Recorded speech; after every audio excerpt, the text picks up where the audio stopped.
संतान सप्तमी व्रत कथा। नमस्कार।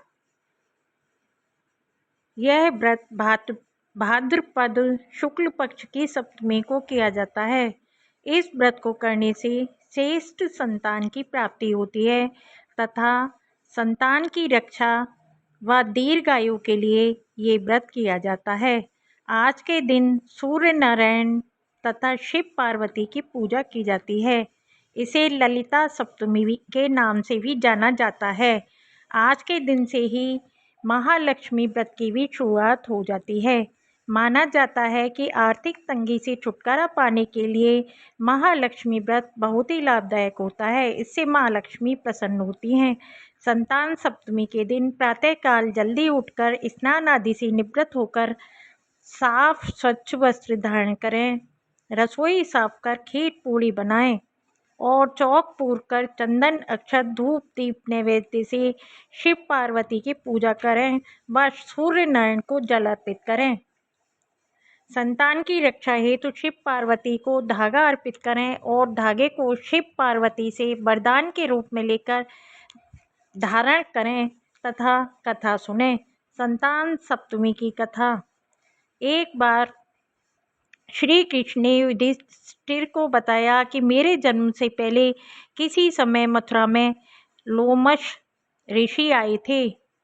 मेरे माता पिता देवकी तथा वसुदेव को ऋषि ने आदेश दिया कि हे देवकी, कंस ने तुम्हारे कई पुत्रों को पैदा होते ही मारकर तुम्हें पुत्र शोक दिया। इस दुख से मुक्त होने के लिए तुम संतान सप्तमी का व्रत करो। देवकी ने पूछा कि हे मुनि श्रेष्ठ, मुझे व्रत का पूरा विधि विधान बताओ। लोमश ऋषि बोले, अयोध्यापुरी में नहुष नाम का एक प्रतापी राजा था। उसकी पत्नी का नाम चंद्रमुखी था। वहाँ विष्णुदत्त नामक ब्राह्मण भी रहता था। उसकी पत्नी का नाम रूपवती था। दोनों रूपवती और चंद्रमुखी में दोनों में परस्पर घनिष्ठ प्रेम था। एक दिन वे दोनों सरयू नदी में स्नान करने गईं। वहाँ और भी स्त्रियां स्नान कर रही थीं। उन्होंने वहाँ मंडप बनाकर पार्वती सहित शिव की प्रतिमा बनाकर विधि पूर्वक पूजन किया। उन स्त्रियों से चंद्रमुखी तथा रूपवती ने पूजन का नाम तथा विधि पूछी। स्त्रियों ने बताया कि हमने पार्वती सहित शिव की पूजा की है।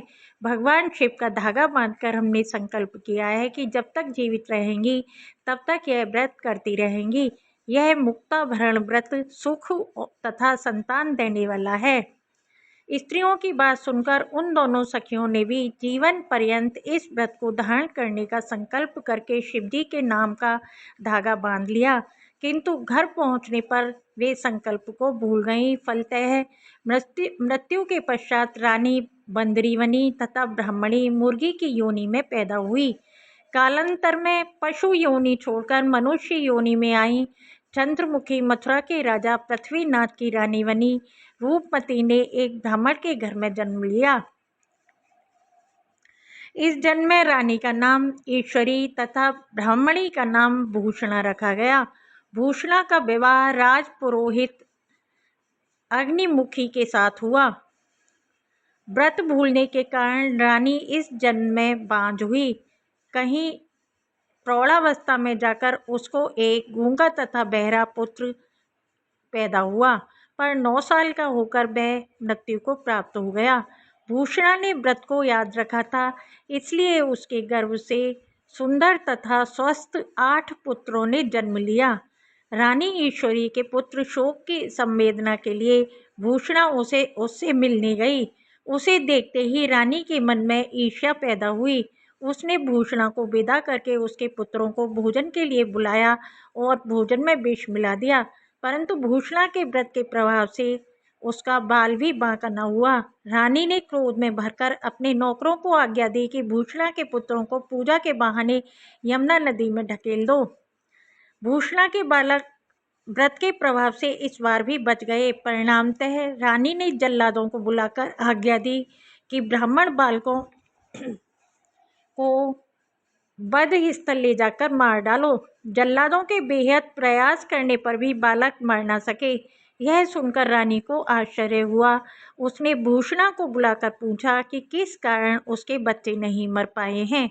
तब भूषणा बोली, आपको क्या पूर्व जन्म की बात स्मरण नहीं है?